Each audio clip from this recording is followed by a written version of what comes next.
একজন রিসেলার আমাদের এখানে স্টার্ট করতে গেলে তার অ্যাকচুয়ালি কোনো টাকা নিয়েই শুরু করতে হবে না, শুধুমাত্র তার হাতের একটা স্মার্টফোন আছে, সে স্মার্টফোনটা নিয়ে আমাদের কাছে চলে আসলেই হবে। আমরা ইনশাল্লাহ আমাদের পক্ষ থেকে সর্বোচ্চ হেল্প করব যাতে তার ইনশাল্লাহ একটা হ্যান্ডসাম ইনকাম স্টার্ট হয়। আসসালামু আলাইকুম, আমি আব্দুল কাদির সজীব, ডাকনাম অর্ক।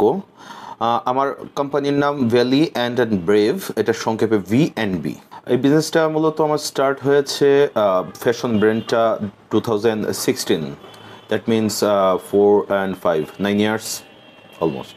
আমার আসলে কেরিয়ারটা স্টার্ট হয়েছে জব দিয়ে। আমি একটা মাল্টিন্যাশনাল কোম্পানিতে জব করতাম। দেন আমার একটা বিজনেস ছিল অ্যাডভার্টাইজিং ফার্ম অ্যান্ড একটা মার্কেটিং ফার্ম। লাস্ট কোভিডের টাইমে তখন অ্যাডভার্টাইজিং ফার্ম অ্যান্ড মার্কেটিং ফার্মটা একটু বিজনেসটা এলোমেলো হওয়াতে এই গার্মেন্টস ট্রেডে স্টার্ট করা। আর আমার ব্যাকগ্রাউন্ডটা টেক্সটাইল ইঞ্জিনিয়ারিং হওয়াতে আমার এই পেশাটা আমার সাথে যায়, ওই চিন্তা করে স্টার্ট করা। আসলে প্যান্ডামিক পিরিয়ডে কোভিডের টাইমটাতে 2020-এর দিকে আমি মূলত এই ব্যবসাটা একটু ভালোভাবে স্টার্ট করি। তার আগে 2016 থেকেই ছিল, বাট যখন আমি দেখলাম কোভিডের টাইমে পিপিইটা মানুষের প্রয়োজন, তো তখন আমি আসলে অ্যাকচুয়ালি প্রোডাকশনটা স্টার্ট করি। যেহেতু আমার এডুকেশনাল ব্যাকগ্রাউন্ড টেক্সটাইল, সো আমার সাথে এই বিজনেসটা যায়, ওই চিন্তা করেই মূলত স্টার্ট করা। শুরুতে আসলে পরিচিত জন আমার আশেপাশে যারা ছিলেন এই ট্রেডের, তাদের কাছ থেকে আমি ভালো হেল্প পেয়েছি আলহামদুলিল্লাহ। তা অনেকের সাথে আমার সম্পর্ক ভালো ছিল, অন্যান্য প্রয়োজনেও তারা আমাকে হেল্প করেছে এই ট্রেডে। শুরুর দিকে শুরু করার সময় কিছু আসলে বাধা তো থাকবেই ব্যবসায়। প্রথমে যখন স্টার্ট করেছি তখন আসলে আমার ওইভাবে পরিচিত গার্মেন্টস ছিল না, তো গার্মেন্টসের প্রোডাকশনটা আমি অনেক ভালো বুঝতাম, ব্যাপারটা এরকমও না। আমার এই জিনিসগুলো একটু শুরুতে খুব প্রবলেম ফেস করতে হয়েছে, দেন আস্তে আস্তে এগুলো ঠিক হয়ে গেছে। শুরুর দিকে আমার আসলে সেলস নিয়ে তেমন কোনো প্রবলেম ফেস করতে হয়নি, বাট আমার প্রোডাকশন নিয়ে বেশ হ্যাসেল ফেস করতে হয়েছে। কজ আমি প্রোডাকশানের সেক্টরের পিপলদেরকে খুব ভালো চিনতাম না, আর প্রোডাকশন ম্যানেজারদের কিছু ফল্টের কারণে আমার অনেক প্রোডাক্ট রিজেক্ট হয়েছে। তো এগুলো ওভারকাম আস্তে আস্তে হয়ে গেছে। এখন আমি এটা ভালোভাবে ফলো আপ করি, দ্যাটস ওয়াই ওই প্রবলেমগুলো থেকে এখন অনেকখানি ওভারকাম করে নিয়েছি। আসলে গার্মেন্টস সেক্টরে কোনো কিছুই ফেলার না, সব কিছুই আসলে সেলেবল। রিজেক্টেড প্রোডাক্টগুলো হয়তো আমার একটু লসে ছেড়ে দিতে হয়েছে, বাট রিজেক্ট প্রোডাক্ট নেওয়ার মতো অনেক পিপল আছে আমাদের আশেপাশেই, তারা এই প্রোডাক্টগুলো নিয়েই কাজ করে, তাদের স্পেশালিটি। আমি শুরুর দিকে ইনার গার্মেন্টস নিয়ে কাজ করেছি, মেন্স। এখনও ইনার গার্মেন্টসই আমার স্পেশালাইজড আইটেম। কজ হচ্ছে বাংলাদেশে অনেক ব্র্যান্ড আছে, বাট অ্যাকচুয়ালি বাংলাদেশে ইনার গার্মেন্টসের স্পেশালাইজড কোনো ব্র্যান্ড নাই। আমি ইনার গার্মেন্টস বলতে বোঝাচ্ছি মেন্সের শক্স, মেন্সের বক্সার, বেস্ট, এগুলো আর কি।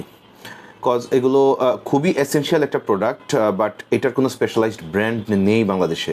যেখানে আমাদের পাশের কান্ট্রি ইন্ডিয়াতে এটার অনেকগুলো স্পেশালাইজড ব্র্যান্ড আছে, যারা মূলত শেয়ার বাজার দখল করে আছে। স্পেশালাইজড ব্র্যান্ড বলতে বোঝায় মানুষের কোর প্রোডাক্ট। অ্যাকচুয়ালি আপনি যদি ইজিতে যান, আমি একটা ব্র্যান্ডের এক্সাম্পল দিলাম, বা প্লাস পয়েন্টে যান, তারা মূলত ক্যাজুয়াল প্রোডাক্ট সেল করে। আবার আপনি যদি রিচম্যান বা এই টাইপসের কোনো একটা ব্র্যান্ডে যান, তারা দেখবেন একটু বেশি ফর্মালের দিকে নজর দেয়। তো সবারই একটা স্পেশালাইজড আইটেম থাকে।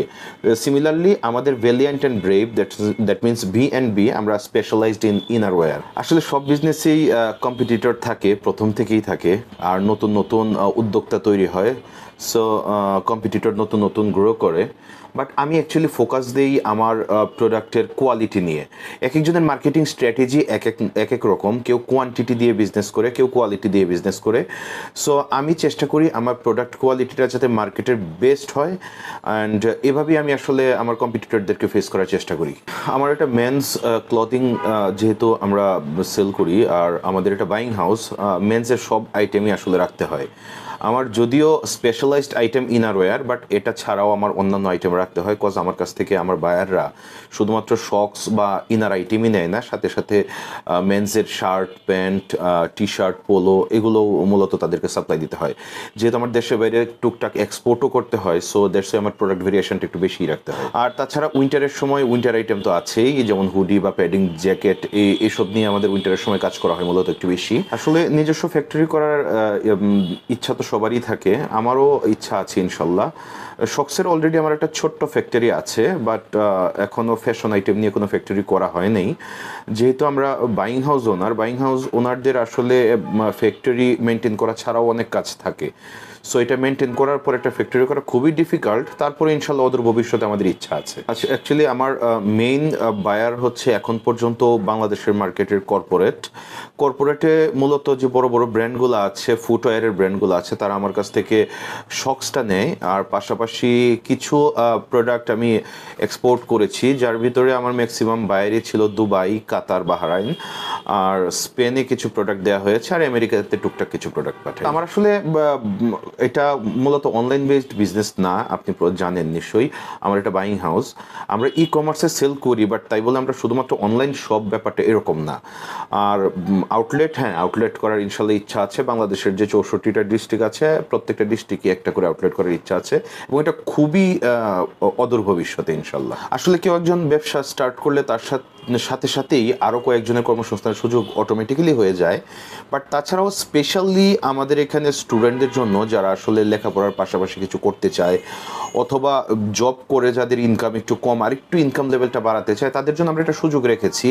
তাদের কোনো খরচ করতে হয় না বা কোনো ইনভেস্ট করতে হয় না। আমাদের কাছ পর্যন্ত আসলে আমরা একটা রিসেলিংয়ের ব্যবস্থা করে দিই, এবং এটার সব ব্যাক এন্ডের হেল্পগুলো আমরা করি।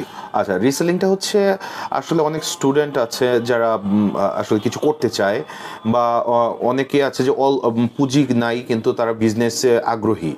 এরকম পিপল যারা আছেন, তারা আসলে প্রোডাকশনে যাওয়াটা সো ডিফিকাল্ট, কজ প্রোডাকশনে গেলে অনেক ইনভেস্টমেন্টের দরকার হয়। সো তাদেরকে আমরা প্রোডাকশন সাপোর্ট প্লাস তাদের মার্কেটিং সাপোর্ট পুরোটাই আমরা দিয়ে হেল্প করি। দেন তাদের কাজ শুধুমাত্র রিসেলিং করা, ওইটার মাধ্যমে তাদের মোটামুটি একটা হ্যান্ডসাম ইনকাম চলে আসে। একজন রিসেলার আমাদের এখানে স্টার্ট করতে গেলে তার অ্যাকচুয়ালি কোনো টাকা নিয়েই শুরু করতে হবে না, শুধুমাত্র তার হাতের একটা স্মার্টফোন আছে, সে স্মার্টফোনটা নিয়ে আমাদের কাছে চলে আসলেই হবে। আমরা ইনশাল্লাহ আমাদের পক্ষ থেকে সর্বোচ্চ হেল্প করব যাতে তার ইনশাল্লাহ একটা হ্যান্ডসাম ইনকাম স্টার্ট হয়। বাট রিসেলিংটা আমাদের মূল টার্গেট না। কেউ যদি আমাদের কাছে আসে, আমরা এইটুকু হেল্প ইনশাল্লাহ করি। যারা রিটেলার আছেন, যারা মূলত অনলাইনে প্রোডাক্ট অর্ডার করেন, আমাদের অনেকগুলো ওয়েবসাইট আছে। আমাদের ওয়েবসাইট থেকে নির্দ্বিধায় আপনি প্রোডাক্ট অর্ডার করবেন, ইনশাল্লাহ আমরা সবচেয়ে ভালো কোয়ালিটির প্রোডাক্টটা আপনার হাত পর্যন্ত পৌঁছায় দিতে বদ্ধপরিকর। এছাড়াও হোলসেলার এবং যাদের আউটলেট আছে 64টা ডিস্ট্রিক্টেই, তারা আমাদের ওয়েবসাইট অথবা আমাদের ফেসবুক পেজ ভিজিট করেন, আমাদের প্রোডাক্ট দেখেন, আর আমাদের কাজ পর্যন্ত আসেন, অথবা আপনি আপনার জায়গায় বসে অর্ডার করেন। আমরা ইনশাল্লাহ বেস্ট কোয়ালিটির প্রোডাক্ট আপনাদের শোরুম অথবা আপনাদের হাত পর্যন্ত পৌঁছায় দিব। তাছাড়াও কেউ যদি প্রোডাক্ট এক্সপোর্ট করতে চান, আমাদের কাছে এক্সপোর্ট কোয়ালিটির প্রোডাক্ট আছে, আমাদের কাছ থেকে নিয়ে নির্দ্বিধায় আপনি এক্সপোর্ট করতে পারবেন। কোয়ালিটির এনশিওরিটিটা আমরা দিচ্ছি। আপনারা আসেন আমাদের অফিসে, কফির দাওয়াত রইল, অথবা যদি আপনারা আসতে না চান, জাস্ট আমাদেরকে অর্ডার করবেন, আমরা আপনার হাত পর্যন্ত পৌঁছায় দেবো ইনশাল্লাহ।